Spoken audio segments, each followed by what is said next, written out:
বন্ধুরা আসসালামু আলাইকুম। আশা করি সবাই ভালো আছেন। আজকে সকালবেলা আপনাদেরকে আমি নিয়ে এসেছি সুন্দরবনের প্রবেশদ্বার মংলা পয়েন্ট থেকে। সাধারণত 90% পর্যটক আপনার এই মংলা থেকেই সুন্দরবনে প্রবেশ করে।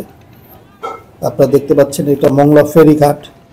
এই যে এই ছোট ছোট বোটগুলো সাধারণত এখান থেকে সুন্দরবনে পর্যটক নিয়ে যাতায়াত করে। বড় বোটও আছে, অনেক বড় বড় বোটও আছে, বিভিন্ন ট্যুরিস্ট জাহাজ আছে। এই ছোটোখাটো যারা আসেন 2-4 জন বা 5 জন 10 জন তাদের জন্য ছোট বোট আছে। এটি একটি সরকারি জেটি, এখান থেকেও মানুষ ওঠে, তবে সেই সংখ্যাটা কম। এটা ফেরিঘাটের পাশেই। এদিকটা যে যে সাগরের মতো দেখতে পাচ্ছেন, এটা বেসিক্যালি সাগর না, এটা হচ্ছে পশুর নদী। এই নদী থেকেই মূলত যেতে হয় আপনার সুন্দরবন, করমজল, হারবাড়িয়া এবং দুবলারচর থেকেই আমাদের সাগর শুরু। এখন দেখতে পাচ্ছি যে এই যে পর্যটকরা উঠতেছে তাদের সুন্দরবনে যাওয়ার উদ্দেশ্যে। এটা আরেকটি জেটি, এখান থেকে বেশ কয়েকটি পয়েন্ট আছে এখান থেকে সুন্দরবনে যাওয়ার জন্য। সারা বাংলাদেশ থেকে সুন্দরবনে আসার জন্য আপনি যে কোনো জায়গা থেকে আপনি আসতে পারবেন সুন্দরবনে। যে কোনো স্থান থেকে আপনি সুন্দরবনে প্রবেশ করতে পারবেন।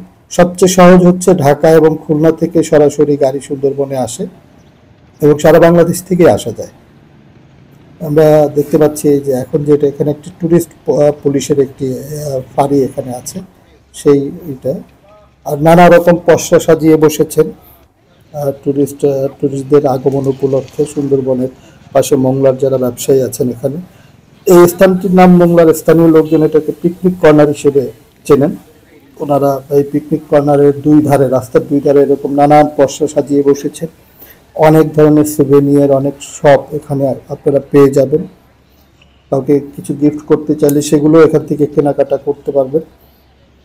বেশ এখন শীতের শুরুর দিকে করা এই ভিডিওটা, শীতে পর্যটকের চাপ একটু কম ছিল, তবে ইতিমধ্যে পর্যটক এখন অনেক আনাগোনা অনেক বেড়েছে পর্যটকদের।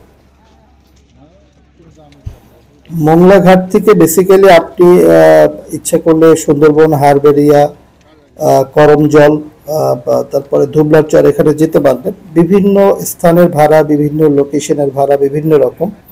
তবে করমজল সাধারণত এই ছোট যে বোটগুলো আছে, আমি যতটুকু তথ্য এখান থেকে জেনেছি যে 1500 থেকে 2500 টাকার মধ্যে, 2500 টাকার মধ্যে এখানে আপনি ছোট ছোট বোটগুলো পেয়ে যাবেন। বড় বোটগুলোর ভাড়া বেশি, সেখানে টুরিস্টের সংখ্যা অনেক বেশি হয়। আপনি যদি একাও আসেন, একা এখানে যাওয়ার ব্যবস্থা আছে অনেকেই, তবে একা সাধারণত মানুষ আসে না, গ্রুপ করে আসে। মোহাম্মদ জাকির হোসেন। আপনি কি করেন? আমি টুরিস্টের ব্যবসা করি। আপনার বোট আছে না? আছে। আচ্ছা, আপনারা এই যে যারা টুরিস্ট আসে জি, তাদেরকে সাধারণত এই যে কতগুলো স্পট আছে, নাম বলেন স্পটগুলোর। আপনার একদিনের ট্যুরের জন্য গভীরবন, হারবাড়িয়া আছে, আন্দারমানিক আছে, করমজল আছে, এই সমস্ত স্পট একদিনের জন্য দেখান যায়। ভাড়া নেন কত? ভাড়া আপনার গভীরবন হারবাড়িয়া গেলে আপনার একটা বোট যদি নেওয়া যায়, একটা বোটের 15,000, 16,000, 12,000 এর ভিতরেই আমরা যাই, কারণ সারাদিনের জন্য। সারাদিন গেস্টে আপনার কেউ যদি করমজল আর হারবাড়িয়া ঘুরে আসতে চায় তাহলে 2 স্পট দেখান যায় একদিন। কত? সেটা কত আপনার টাকা? সর্বনিম্ন 12,000। 12,000 টাকা। জি, 12,000 টাকা হলে একটা বোট নিয়ে তারা সারাদিনের জন্য ঘুরতে পারে। আচ্ছা, এমনি সিঙ্গেল আইসে একা বা দুইজন আইসা যাওয়ার কোনো সুযোগ নেই? সিঙ্গেল না, এদের লোক ম্যানেজ করে লইতে হয়, অথবা নিজেরা বোট রিজার্ভ করে নিতে হবে, হ্যাঁ? বা রিজার্ভ করে নিতে হবে। আচ্ছা, এই বছর টুরিস্টের সংখ্যা কেমন? টুরিস্টের সংখ্যা আলহামদুলিল্লাহ ভালো, তাই দেশের অবস্থা একটু খারাপ, বিদায় একটু কম হইতেছে। টুরিস্ট ফার্স্টে খুব ভালো হয়েছিল, আস্তে আস্তে বাড়বে না? জি আস্তে। এমনি নিরাপত্তা কেমন আছে আপনাদের এখানে? এখানে নিরাপত্তা খুব ভালো, টুরিস্টের জন্য টুরিস্ট পুলিশ আছে। কোনো টুরিস্টে কেউ হ্যারাস করে না, না তো? কোনো হ্যারাস করে না, কোনো হয়রানি হয় না তো? না, কোনো হয়রানি হয় না। আমরা সবাই ভালোই আপ্যায়ন করি, তাদের চেষ্টা করি যাতে তারা ভালোভাবে ঘুরতে পারে, দেখতে পারে, এবং তারা যদি কোনো জিনিস জিজ্ঞাসাবাদ করে যে এই জিনিসটা কি, আমরা সঠিকভাবে তাদের বলে দিই। সুন্দর।